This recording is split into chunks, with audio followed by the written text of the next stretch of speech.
gonna do a same bar, same chain. This is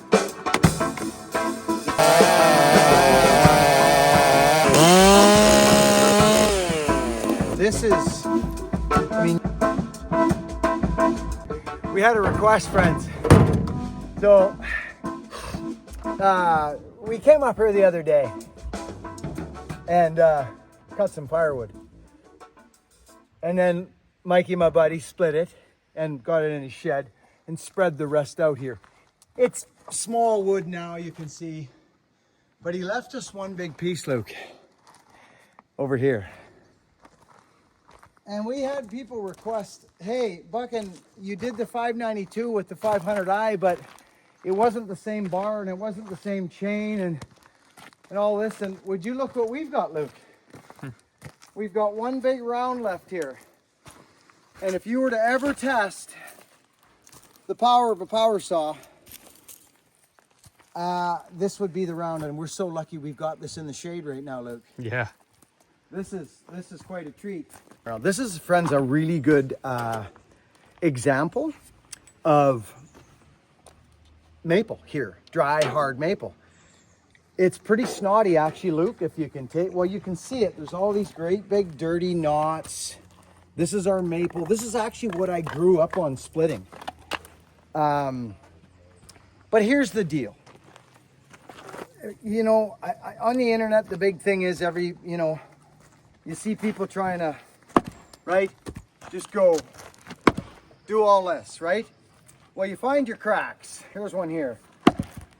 See the sacks, how it comes out? Yeah. Luke? So I can see what's happening, but I guess the way I see it, friends, is, oh, come on, buddy. You know what I mean? There, you can read your cracks. There's another one over there. This will probably go like this and like that, or like this and like that. But you look here. So, friends, I'm smacking it. Look how easy that comes out, Luke.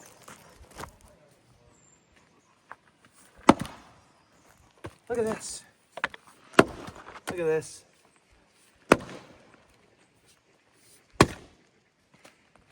Look at this. So this is easier than what you first saw me do. It's quite difficult. So here's a crack, but still it's not happening. It's not. You can hear it. So why waste the energy? To me, it just...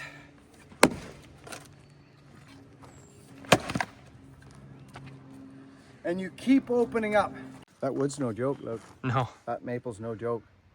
That's the kind of wood we grew up on. This is the Ripsaw 592 CNC ported machine. Now these guys don't get into all this crazy port work like Scotty Wilson and the rest of them. They are a business who get work saws in people's hands. Every saw I've had from Ripsaw has been top notch. So boys, I love yous. This is the 592, which was a gift to me from actual Husqvarna, and I sent it to Ripsaw. No, I took it to Donnie Walker's. They took the cylinder off and sent it to Ripsaw and sent it back. I've got a few tanks through it. We're gonna test it now, but what we're gonna do, friends, is we're gonna do a same bar, same chain. This is a hand file. Have a look at everything, Luke. Look sharp. Hand file, freshly filed with about a, I would think maybe a 25 thou raker, maybe. Look at the hook. Come in on the hook. It's nothing crazy. It's very respectable. You don't need a great big huge hook, but you need to get the gullet. There's a fine line. Let's go over and see if this thing will start. Okay. This is a big piece of wood. It's just a big piece of wood. And it's hard. What do you think's gonna happen here? I think it'll probably go first pull. You think so, do you? Yeah. Well, I'm gonna pump some of that into the carburetor. I'm gonna choke it. And I'm gonna start it. And I'm gonna be ready, right on that finger there. I'm gonna be ready to just give that a crack if this thing cracks off on first pull. I'm gonna crack that.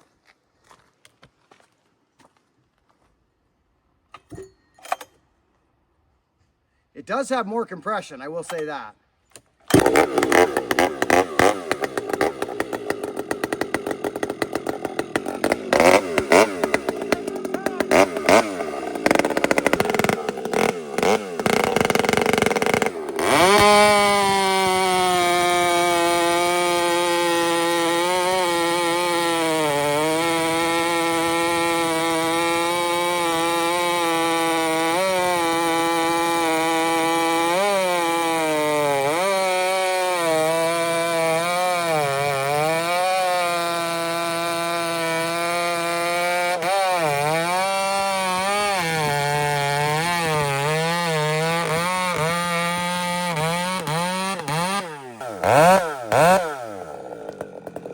This is gnarly wood. This is really difficult wood.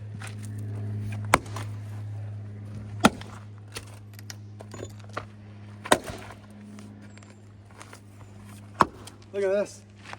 Not happening. Wow. That, I gotta be straight with you, friends. It don't look like much, but I'm telling you, this dry maple, like, even when you drive straight, like, this is now starting to open up. This is a tough piece, so this is where I don't like taking chances, friends, because I know I'm gonna get it. I drop my piece of wood out in front. Here it is. Here we go. This is really, really tough stuff. Okay, here's our crack now. Did you see that? Now that we've loosened the outside wood, watch what happens. There it is. We've now peeled all of this strength and craziness all around the outside. You can see it all. But I've saved so much energy instead of just cracking down the middle. I know it's the internet thing. Everybody wants to see down the middle. I get it. But it's not smart. It isn't. Look at. This is a 4.5 pound tool. 4.5. But you will spend time in the vise if you don't get smart. Just kick stuff around. You don't have to have a chopping block. See this? That is tough splitting. Boom. That last hit, Luke? Right there. Because I moved it with my foot. This is not easy. Well, here, Luke. This will explain the story right there. Yeah. See it? Totally. You can actually see the sinew. Okay, friends, so we're just gonna pull this off. Pull the chain off. Take this bar off as well. I guess it doesn't matter. And we'll just put the 92 here for now. Seemed good. But I will say this, friends. I already know. I know this saw. This 500 from Ripsaw. It's an animal. This saw is an animal. You would think, same bar, same chain, that the 92 would get it, friends. We're gonna see.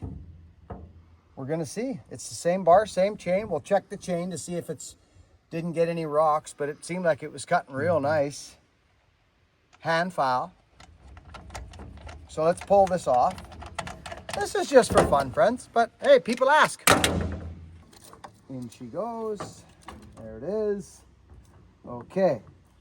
Do you guys remember at Bunyan or Buck and Stock when we did the filing clinic and I talked about bucking some wood and then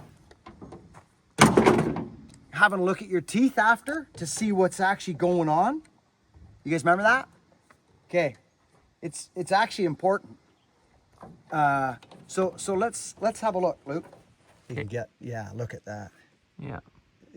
Looking good, right? It looks quite sharp, yeah. Yeah, so there's no convexus. The chain is actually sharp to touch. It's grabbing still. So the chain is sharp. The chain is sharp, and it's important for people to know that going into this. I only took 2 cuts with it, right? Mm-hmm. So let's go again here. Tighten this up, get our chain to go. When you're doing these tests, friends, for your own knowledge, don't crank your chain up so tight. You know what I mean? Don't zing your chain. You're just slowing yourself down. Like, see this? See this? So watch what happens when there's the bar sitting straight on the saw. You can see it, friends. It's tight. It looks tight to one. Now watch what happens when I grab the pistol grip, okay? And I just ever so slightly rest that on a raker out there so I'm not on a tooth. There we go. Watch. Did you see that, Luke? Mm-hmm. You saw it, didn't you? Yeah. Okay, so this is where I go. Watch this. Boom. Just to the bottom of the rails. As soon as they touch, that's all I do. What's that? Now, this will be interesting, Luke. Same bar, same chain. The saw's cutting quite nice. It's not crazy. It's not a ground square. It's just a hand file. Is there fuel in this saw? And then let's see how many pulls this saw takes to start. Oh, look at that. It must be a Stihl. It's falling apart already. Half a tank of bar oil. Snap cut. Boom bang. Headphones. Let's hit it. Ripsaw ported 500i. Look at the dump of chips here, Luke. Yeah. Look at these freaking chips on this hand file. I want folks to understand something here. Look at these, Lukey. Look at this chip. Look at those. Okay, it's all there. It's just glorious. This is very, very nice chip. And come in on the hook. Again, come in on the hook. Just so folks know. This is what's producing that chip. I hope this helps your thought process, friends. Let's see what happens. Let's go like this. Let's do what they say, which is pump this ball a few times. It doesn't have no on or off. Let's go.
I'm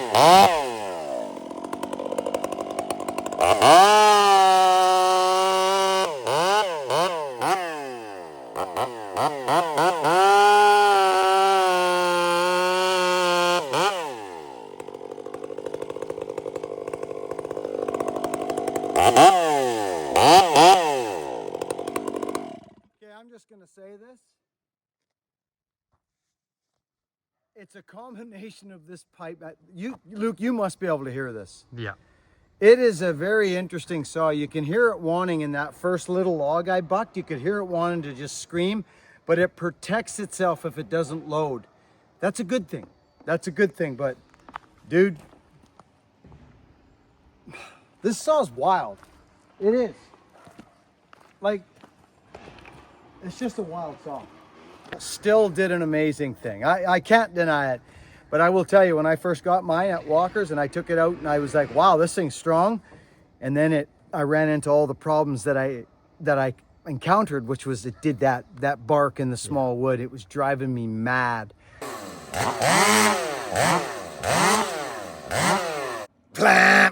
And I did all kinds of videos on it.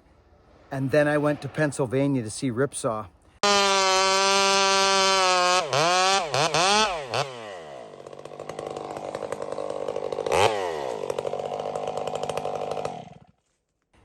And found this saw, and the only reason it came back to Ripsaw was because of this right here. It's somewhere here. It's a broken, right there. See that? Yeah. It's broken. That's the only reason this saw got returned to Ripsaw. And I ran it in Pennsylvania in the hardwood. I was like, you guys remember my face? Remember those videos? I was like, whack! I was like, looking over at the camera like, it's just different.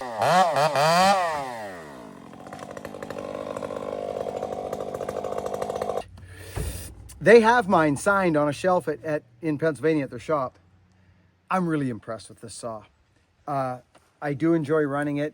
It's just not full spectrum. A trained eye will see what I'm talking about over there. You'll hear it. It'll do that beautiful sound we all like, that whack, but then it'll go wah, and if it's not loading, if it's not sending that message to the motor or to the whatever, to the fuel injection, it'll fatten itself up.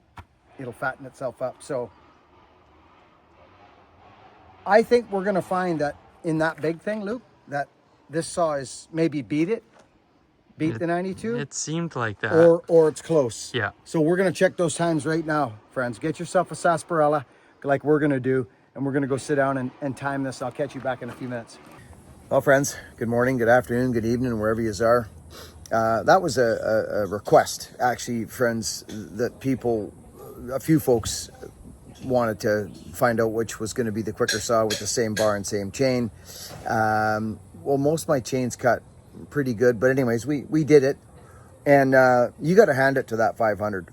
The 592 is strong. It's a CNC ported. They're both ported by Ripsaw, but on this particular day, in this particular wood, with this particular operator, with the particular moisture lack of in the atmospheric whatever, the 500 and the 92 were fairly neck and neck in this particular wood on this day. It all has to do with many variables. They are both, I think, probably some of the best power saws you can buy on the market, on the planet today. If you're a Stihl guy, or you're a Husky guy, they're both great saws. But remember now, friends, that's 12 or something cc's difference there. That's a big saw, that 92, and it's heavy. So it will do things the 500 won't do, and the 500 will do things better than it won't do. So personal preference, but I did want to do that because someone asked, and I thought, well, let's give it a shot. And Lukey and I got out the gimbal and shot a little footage. We've got some great stuff coming up for you. Friends, remember, all this internet stuff is great, but don't forget about nature and getting outside and getting barked up. Get an axe in your hand, get a shovel, help your neighbor out, just connect with people. The human experience, friends, this world is wild and crazy right now. And just remember to stay in tune with the spirit and get connected with something greater, because you're not here long. We're not here long. It goes by so fast. I'm looking at my kids now. Holy cow, it's moving. Anyways, I've been feeling strong and good, and welcome to our new members. We've got a few new members on the channel. As a matter of freaking fact, while I'm here on this outro right now, I'm gonna pick up my other device and I'm gonna go like this. Boom, bang, wacko. Memberships, check this out. There was a couple of new members right here. It's Jack Lang. Jack, good to see you, buddy. Appreciate you. Mr. Chumlarski rejoined. Scott O'Brien. Welcome. There's a few others. Great to see you all over there. Work hard, be honest, and be kind. And I'll catch you on the next video. Joseph Vosa. Brother, I wasn't going to miss you. Don't even think about it. Love you, buddy.